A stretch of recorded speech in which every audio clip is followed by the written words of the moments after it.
오늘 우리에게 주신 하나님의 말씀은 창세기 12장 10절 한 절 보도록 하겠습니다. 창세기 12장 10절 말씀 우리 한 목소리로 같이 봉독하겠습니다. 시작. 그 땅에 기근이 들었으므로 아브라함이 애굽에 거류하려고 그리로 내려갔으니 이는 그 땅에 기근이 심하였습니다. 아멘. 다시 한번 읽겠습니다. 시작. 그 땅에 기근이 들었으므로 아브라함이 애굽에 거류하려고 그리로 내려갔으니 이는 그 땅에 기근이 심하였습니다. 아멘. 사랑하는 성도 여러분 평안하십니까? 목축이 주업인 이 아브라함은 가축에게 먹일 신선한 풀이 자라는 땅을 찾아다녀야 했습니다. 가나안 땅이 풀로 가득 찬 초원만이 아니기에 풀이 많은 땅을 찾아서 또 생계를 위해서 나아가는 게 중요했죠. 한 곳에 자리 잡아 가축들에게 풀을 먹인 후에 다른 땅을 찾아 이동하는 생활을 반복하다 보니까 우리 어제 9절에 보니까 점점 남방으로 옮겨갔더라 이렇게 성경이 이야기하고 있습니다. 남쪽을 택한 이유는 두 가지로 추측해 볼 수 있는데요. 첫째는 가나안 땅에 사는 주민들로부터 미움을 받아서 텃세라고 부르죠. 텃세를 받아서 계속 밀려나다 보니까 이 남쪽으로 가게 됐을 거다라고 추측하는 사람도 있고요. 또 오늘 나오는 이 기근이라는 단어를 통해서 기근의 피해가 비교적 적은 곳을 찾아 나서는 과정 가운데 남쪽으로 가게 됐을 거다. 그런데 오늘 보니까 이 기근이 두 번 이렇게 나오는 것을 봐서 그냥 한 지역에만 머무는 기근이 아니라 전체 그 지역 전체에 이 기근이 들었음을 우리 또한 알 수 있습니다. 그러면서 아브라함은 애굽으로 내려가게 되는데 아마 처음 내려갈 때는 거기에 정착하려고 하는 마음은 추워도 없을 겁니다. 그냥 거류했다가 좀 상황이 좋아지면 돌아오겠지. 기근만 잘 넘기면 되겠지. 뭐 이렇게 생각을 했을 것 같아요. 또한 이 애굽에 정착한다고 해도 말처럼 쉬운 일이 아닙니다. 이 애굽에는 이집트에는 뭐 지금 생각하는 이집트가 아니라 당대 이집트는 엄청난 선진국이죠. 그리고 이 나일강을 끼고 나서 고대 문명의 발상지입니다.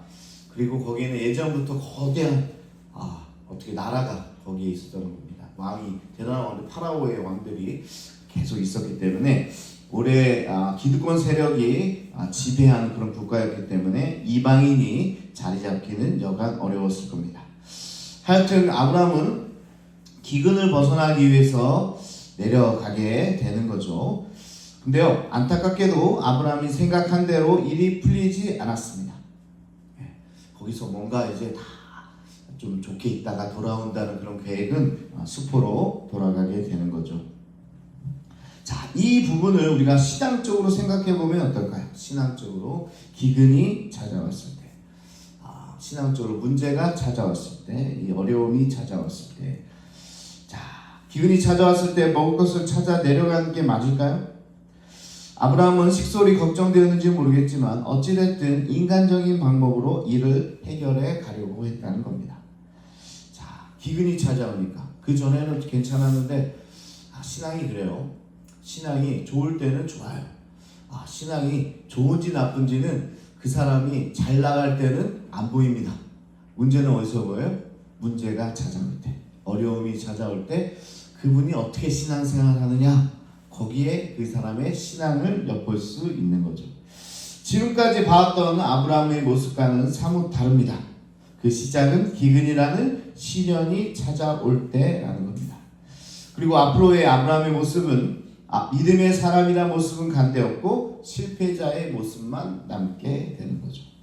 우리가 믿음의 조상이고 대단한 아브라함이라고 하는데 이제 내일만 가보면 찌질이가 나옵니다. 자기 아내를 앞세우고 자기 아내 뒤에 숨어가지고 이렇게 어찌할지는 몰라 하는 찌질이의 모습을 이제 곧 살펴보게 될 텐데요. 사실 저에게 있어 이 아브라함이 더 친근하게 느껴지는 건 이런 실패의 삶이 있었기 때문입니다. 아브라함도 그랬구나. 때로 믿음의 선배들의 이런 모습이 우리에게 위로가 됩니다. 아브라함의 실패의 모습을 보면서 저는 오히려 친근하게 느껴지고 아브라함도 믿음의 조상도 나만 그런 게 아니라 이렇게 연약할 때가 있구나 하는 생각이 드는 거죠. 그래서 하나님께서 이처럼 연약한 자를 사용하는지도 모르겠습니다. 아브라함이라고 처음부터 대단한 사람이 아니라는 사실이죠. 사람은 태어날 때부터 믿음의 사람으로 태어나지 않습니다. 이게 방점이에요. 태어날 때부터 위대한 사람이 될 수 없습니다. 교회를 다니기 시작하면서부터 그가 믿음의 사람이라고 불려지지 않습니다. 시련이 그를 연단하고 고난의 터널을 지나야만 믿음의 사람으로 지어져 간다. 믿음의 사람은 결국 고난의 터널을 지나야만 만들어지는 것이다.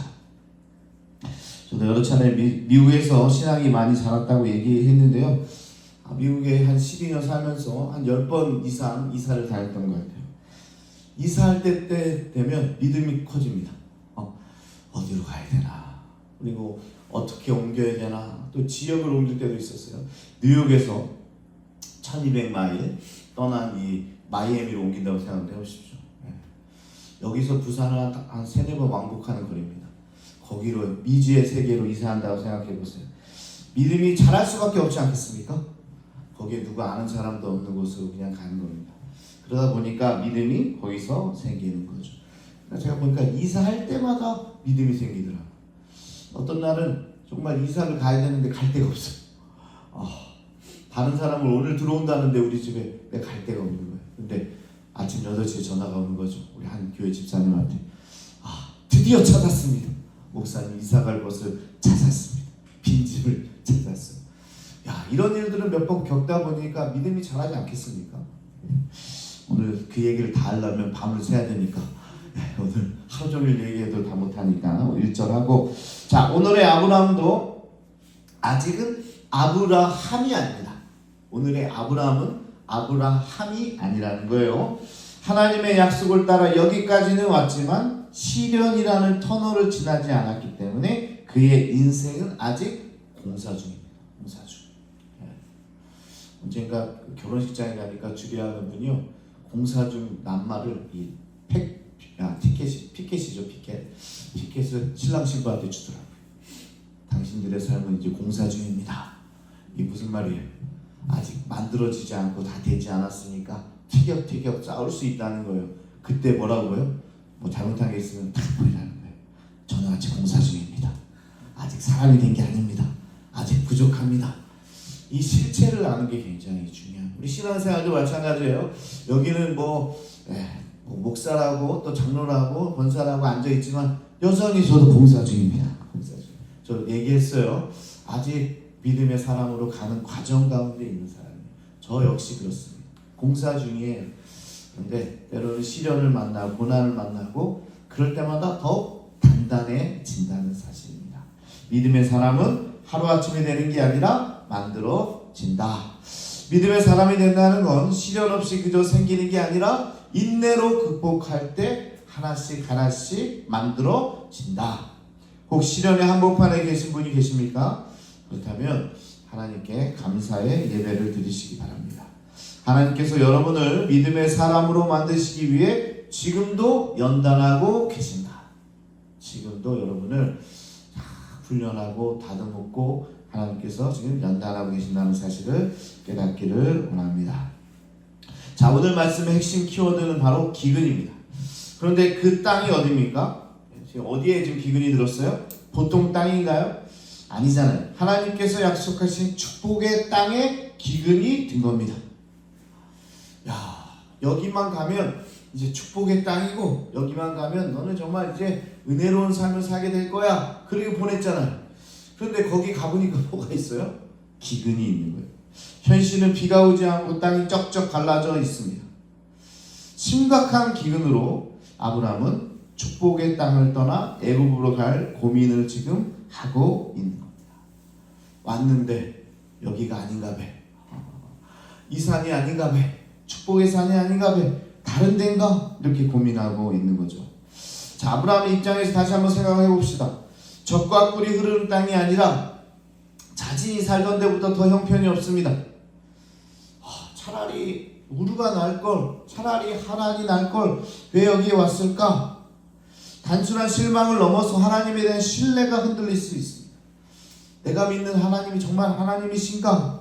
가나안 땅이 진짜 약속의 땅이 맞을까? 하는 의심이 생기게 되는 거죠. 내가 하나님의 말씀을 잘못 들었나? 내가 괜히 교회에 나왔나? 교회 나오니까 되는 일도 없고 오히려 기근이 나의 삶에 찾아오니까 처음에 신앙생활 하는 분들 가운데 꼭 이런 고비가 한번 찾아와요. 이걸 못 넘기면요 금방 교회를 떠나게 되는 거죠. 교회 오면 마음이 편안할 줄 알았더니 옆에 있던 권사가 정말 보통 사람도 아닌 거예요. 세상 사람도 아닌 거예요. 더 이상한 사람이라고 느껴지는 거예요. 그런 사람을 또 이렇게 만나게 돼요. 또 와서 보니까 더 삶이 피폐해지는 거예요. 더 문제가 생기는 거예요. 야, 내가 교회 왔더니 더 어려워졌다. 여기가 아닌가 보다. 그게 연단인지 모르는 거죠. 하나님께서 가나안에 하나님께서 축복이라고 하셔서 보내셔서 왔는데 현실은 복은커녕 기근이고, 여러분 당시 기근은요 전쟁과 전염병처럼 저주를 상징합니다. 전쟁, 우리 전 코로나 봤잖아요. 이거는 저주잖아요. 근데 당시 기근도 뭐예요? 이 3대 저주가 기근이 들어있어요. 3대 저주 안에 약속의 땅에 도착했는데 저주의 상징인 기근을 만난 거예요. 그거는 정말 축복이라고 여겨지겠습니까? 그냥 보통 땅도 아니고 저주의 땅으로 여겨지는 이곳이 정말 하나님께서 말씀한 곳이 맞습니까? 하는 그런 의심이 들지 않겠습니까? 그런데요, 실은 이런 시련은 믿음의 사람에게 주어지는 선택 과목이 아니라 약속의 성취를 위한 전공 필수 과목이라는 겁니다. 믿음의 사람이 된다는 건요, 이 길을 지나지 않고는요 될 수 없다. 시련을 통과하지 않고 고난의 터널을 지나지 않고는 믿음의 사람이 될 수 없다. 어떤 사람이 와서 그렇게 얘기한다고 합시다. 저는 그런 고난 없이 평탄, 그런 문제 없이 시련 없이 지금까지 너무 그냥 다 잘 돼서 여기까지 왔습니다. 그럼 얘기하면 돼요. 당신의 믿음의 사람이 될 수 없습니다. 왜? 믿음이라는 건 고난과 문제를 겪어야만 생기는 부산물이기 때문에 그렇습니다. 자, 아브라함처럼 열심히 예배하는 삶에도 기근이 찾아올 수 있다는 말입니다. 우리의 신앙생활도 마찬가지라는 거예요. 우리가 열심히 봉사하고 예배하고 하나님께 많은 복을 받을 것을 기대합니다. 그런데 어느 날 갑자기 기근이 찾아오면 이를 축복의 과정이라고 여기지 못하는 거예요. 그리고 뭔가 잘못되어 가고 있다고 불안해하며 그릇된 판단을 하기 쉽다는 겁니다. 기근이 찾아올 때 잘못된 선택을 하기 쉽다. 이렇게 삶의 기근이 찾아올 때 우리는 어떤 선택을 해야 되나? 보통 두 갈림길이 있을 겁니다. 하나님을 끝까지 의지하면서 어떠한 상황에서도 하나님의 방법을 따르든지 약속의 땅에 머무르든지, 아니면 내 생각대로 내 방법대로 내 살 길을 찾아 나서는 겁니다. 기근을 만난 아브라함 역시 가나안에 머물러야 할지 남방으로 애굽으로 내려가야 될지 고민하다가 결국은 약속의 땅 가나안을 떠나게 되었다라는 것이 오늘 말씀입니다. 같이 한번 생각해 봅시다. 자, 기근이 찾아와 그래도 땅이 비옥한 애굽으로 내려간 것이 잘못된 선택입니까? 자, 첫 번째 드리는 질문이 한번 생각해 보세요. 이게 잘못됐을까? 그리고 다시 상황이 좋아지면 주님께서 약속하신 땅으로 돌아오면 되는 거 아닙니까? 어떻게 생각하십니까? 자기만이 아니라 식솔 때문에 내린 어쩔 수 없는 결정 아닙니까? 나만이라면 어떻게 여기 버티겠는데 저 처자식, 그리고 처자식만 온 게 아니라 이 아브라함은요 많은 종들도 많고 많은 식솔들이 많았어요. 그리고 많은 사람들을 데리고 왔어요. 그 사람들을 어떻게든지 먹여 살리는 것이 아브라함의 가장으로서의 도리 아닐까요? 어떻게 보면 나름 합리적인 선택이라고 볼 수 있습니다. 인간적인 관점에서 보면 아브라함의 선택은요 결코 나쁜 선택이라고 볼 수 없어요. 갔다가 오면 되잖아요. 그리고 일단 지금은 살아야 되잖아요. 먹어야 되잖아요. 식솔들이 많잖아요. 그렇다면 이게 나쁜 선택일까? 제가 여러분들에게 질문을 던지는 겁니다. 한번 고민해 보세요. 자, 아브라함이 이해되는 부분도 있죠. 혼자도 아니고 다른 식구도 있으니까 정말 답답했을 겁니다. 또 먹고 살아야 되잖아요. 생계잖아요. 먹어야 되니까, 살아야 되니까, 또 사업해야 되니까, 주일날 먹고 살아야 되니까 나가야 되잖아요, 목사님. 가서 걸어야 되잖아요. 가서 일해야 되잖아요. 주일날 손님이 제일 많이 온다니까요. 그걸 어떻게 포기해요? 그래도 살아야지 또 나중에 신앙생활 할 거 아닙니까? 누가 그 말에 돌을 던지겠습니까? 여러분 어떻게 생각하십니까? 이해되죠? 인간적으로 이해됩니다. 아니 그게 최선이라고 여겨질 수도 있습니다. 자 그런데요, 오늘 성경에서는 이 자그마한 인간적인 결정이 나비 효과처럼 엄청난 결과로 아브라함에게 부메랑처럼 다가오게 됩니다. 오늘 이 선택, 기근을 만났을 때, 이 문제를 만났을 때, 그래도 생계 때문에, 그래도 여러 가지 이유 때문에 했던 이 선택이 이 아브라함과 그 가정 가운데 부메랑처럼, 쓰나미처럼 몰려오게 되는 이제 결과가 나타나게 된다. 어떤 결과가 찾아왔을까요? 궁금하시죠? 내일 살펴보겠습니다. 내일 꼭 나오셔야 되겠네요. 자그마한 선택과 결정이 어떤 삶으로 다가오게 되는지 한번 내일, 그거는 이제 시간이 많이 지났으니까 내일 살펴보겠습니다. 그러면서 마지막으로 오늘 여러분들에게도 이제 문제가 하나 딱 주어집니다. 삶의 기근이 찾아올 때 나는 어떻게 할 것인가? 어떻게 할 것인가? 생계를 위해서 할 것인가? 식솔들을 생각하면서 할 것인가? 나의 미래를 바라보면서 할 것인가? 기근이 찾아왔을 때 나는 어떻게 할 것인가? 기근을 문제, 어려움으로 바꿔볼 수 있겠죠. 내게 문제가 찾아왔을 때, 내게 어려움이 찾아왔을 때 나는 어떻게 믿음을 발휘하며 살아가겠는가? 오늘 이것이 아브라함에게서 볼 수 있는 교훈입니다. 아브라함은 어떻게 했는지, 또 아브라함을 통해서 우리는 어떻게 선택해야 되는지, 또 아브라함의 인간적인 모습을 보면서 우리도 그랬는데 라는 우리의 모습도 돌아볼 수 있으면 좋겠고, 또 아브라함이 또 그것을 극복하는 과정 가운데서도 우리도 같은 은혜를 함께 누리기를 원합니다. 오늘 함께 기도할 때는요, 기근이 찾아올 때, 문제가 찾아올 때, 어려움이 찾아올 때, 다시 말씀드립니다. 평안할 때는요, 누가 믿음의 사람인지 아닌지 구분이 안 돼요. 다 믿음의 사람처럼 보여요. 다 장로님들처럼 보여요. 다 권사님들처럼 보여요.